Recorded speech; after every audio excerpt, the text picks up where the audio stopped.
Tari Rampak Buto atau kalau di daerah Bantul, Sleman dan sekitarnya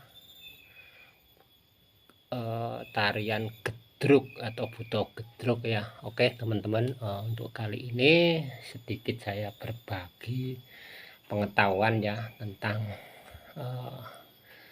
tari Rampak Buto, asal usulnya dan gimana perkembangannya.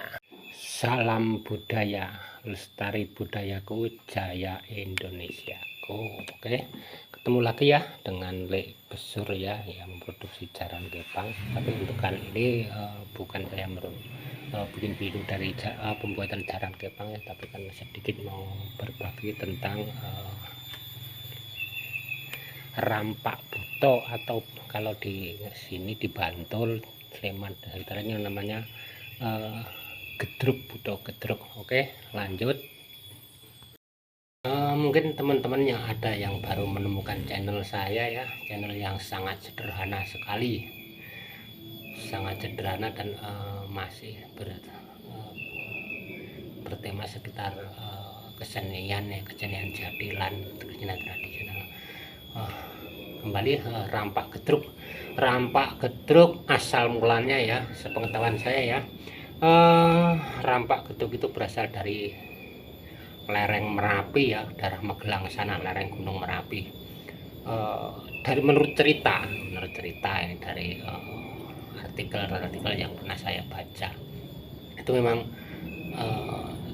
ada sedikit apa ya, mitos atau apa ya, kepercayaan di sana. Kenapa bisa muncul Rampak Gedruk? Itu kan sebenarnya itu kan suatu apa ya, apresiasi seorang seniman yang mewujudkan atau ibaratnya itu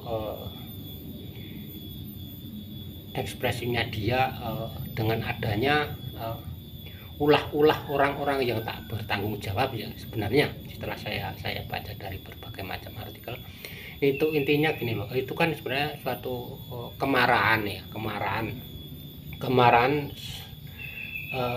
dengan ulah ya, ibaratnya ulah manusia ya, ulah manusia dengan kerusakan alam yang timbul di lereng-lereng Gunung Merapi. Terus kemudian itu kan suatu kemarahan raksasa ya, kemarahan raksasa penunggu Gunung Merapi. Tapi itu hanyalah Anda percaya atau tidak itu silahkan, itu kan hanya suatu mungkin suatu gambaran imajinasinya seorang seniman. Oke, lanjut. Sebenarnya seperti apa toh Rampak Gedruk? Oke lah, Rampak Gedruk mungkin dari awal video tadi udah ada sedikit ya tentang topeng-topeng buto gedruk ya. Mungkin kalau di buto gedruk, kalau di daerah sini atau pada Bantul dinamakan Rampak Gedruk atau tarian gedruk. Kalau di daerah asal Magelang sama daerah lereng Merapi itu namanya Rampak Gedruk. Oke, dari segi kita apa ya, berbicara dari segi tarian dulu lah, dari segi tarian dulu. Tarian gedruk memang karakternya itu karakter ibaratnya karakter raksasa ya, jadi kita harus punya power, punya tenaga yang kuat, itu pasti. Nah, kemudian topengnya juga topeng yang berwujud raksasa dengan taring-taring yang begitu menyeramkan lah, ibaratnya menyeramkan ya. Terus yang ciri khas untuk buto gedruk itu kan pakai pakaian kostumnya itu, kostumnya warna-warni ya, dari baju sampai bawah, sampai celana, sampai sayap, sampai buntal. Itu kan memang dibikin agak meriah atau warna-warni, ngejreng lah kalau orang sekarang. Terus kadang-kadang bikin lebih apa ya, biar lebih kelihatan lebih sangar lah, orang Jawa itu kan dibikin yang kalau orang sini kadang-kadang bagian pinggang itu bikin mekruk biar agak serem gitu loh. Tapi perkembangan namanya juga perkembangan zaman sekarang udah perkembangan terutama di daerah sini ya. Oh iya, sebelumnya kan gini, Buto Gedruk itu sebenarnya budaya belum begitu lama ya. Ya baru sekitar tahun perkembangan secara memasyarakat sampai ke sini itu baru sekitar tahun sekitar tahun 90-an ya sampai di sini. Tapi kalau di Magelang saya kurang paham di sini. Terus memang dari Magelang itu udah sangat-sangat tersebar luas ya, sampai ke Boyolali, sampai ke jauh lah, Sleman, Bantul, Kulon Progo dan lain-lain, sampai Wonosari. Mungkin sekarang sudah merambah ke sampai ke alhamdulillah sampai ke luar daerah ya. Memang luar daerah kita terutama daerah Batam, Lampung, udah Jambi udah ada ya, walaupun kadang-kadang pelakunya dari sini, dari orang-orang sini ya, orang-orang daerah Kulon Progo, Bantul dan sekitarnya, Sleman. Oke lanjut, tadi kembali ke kostum ya. Kostum mungkin itu agak ya, memang agak dibikin serem lah dari topeng. Terus ada perkembangan juga sekarang, memang namanya juga perkembangan zaman ya. Sekarang kan ada, kalau di daerah Bantul ya, terutama Bantul, Sleman dan sekitarnya, sampai Kulon Progo, sampai Wonosari ada memang agak lain ya, agak lain. Topengnya, terutama bagian topeng itu enggak seperti topeng Buto lagi. Memang itu kan saya juga enggak ngerti ya, nggak begitu paham itu, monggo lah, itu kan memang kreativitas seorang seniman, seorang penari ya.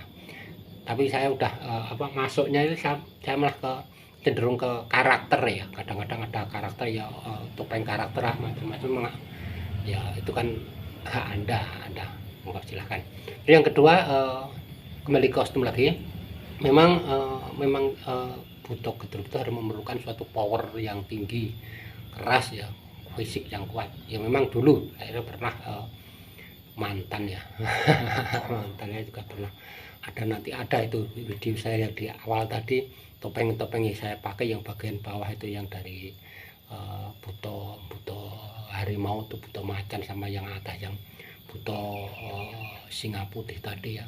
Ada mungkin. Terus kemudian bagian kembali ke kostum ya, bagian kaki. Bagian kaki itu kan biasanya kalau pemain Buto Gedruk atau rampak Buto itu pakai sepatu. Kenapa pakai sepatu? Ya memang harus dari segi tarian, memang itu tariannya kan agak keras ya, memerlukan fisik yang kuat. Itu kan yang didominan itu kan hentakan kaki sama gerakan tangan ya, hentakan kaki sama gerakan tangan. Dan di kaki itu ada dikasih kerincing ya. Kerincing itu lumayan banyak lah. Mungkin bagi pemula kadang-kadang hanya sekitar 50 biji sampai 80, tapi kalau udah pemain yang terbiasa itu ada yang sampai sekitar 150 kerincing per kaki ya. Jadi mungkin ada yang beratnya itu satu kaki saya ngomong satu kaki, ada yang hampir 1 kilo lebih ya. Oke lanjut. Mungkin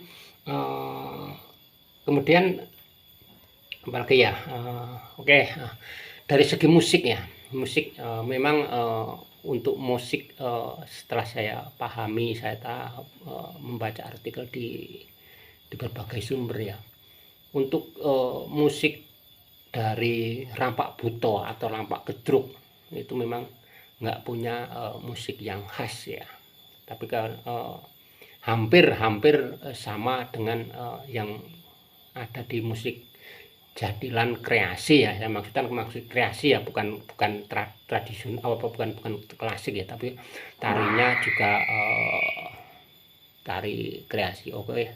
Oh maaf ya teman-teman, mungkin tetangga sebelah itu di musola baru ada perbaikan sistem, jadi mungkin ada agak sedikit terganggu, tapi nggak apa-apa lah, kita saling, nggak ada masalah apa-apa ya. Jadi ya oke, lanjut. Mungkin kembali ke segi musik ya, musik atau iringan. Memang untuk Buto Gedruk mungkin kita memakai biasanya lazim memakai musik yang jenis jadilan. Untuk perkembangan lagi ya, perkembangan selanjutnya mungkin kebanyakan terutama bagian di daerah wilayah Bantul, wilayah Banten, Gunung Kidul, mungkin Kulon Progo dan Sleman sekitarnya. Biasanya rampak buto, atau kalau di sini namanya buto gedruk, itu memang dikolaborasikan sama pementasan jadilan. Ya kadang ada yang diselipkan di bagian babak-babak tertentu, tapi ada juga yang sering tampil di babak tersendiri atau punya babak tersendiri yang punya durasi ya sekitar seperempat jam sampai 1 jaman lah untuk rampak gedruk. Tapi kebanyakan sekarang untuk diselipkan di babak-babak jadilan setelah dadi atau apa ya, setelah babak tari-tari pakemnya selesai ya. Oke, mungkin oh iya lanjut lagi, mungkin belum kan ya, mungkin ada lagi sedikit ini dari lagu-lagu juga. Sebenarnya di tarian rampak gedruk itu kan memang sangat fleksibel sekali ya. Jadi tari apapun bisa diikuti, musik apapun bisa diikuti, apalagi dangdut, pop dan lain apa, asal dengan catatan lagunya agak jingkrak ya. Oke, mungkin dari saya itu dulu, kurang lebihnya mohon maaf. Mungkin ada teman-teman yang lebih paham tentang tari gedruk, silahkan kita sharing, kita tambah-tambah ilmu. Dan saya cukupkan. Salam budaya, lestari budayaku, jaya Indonesiaku.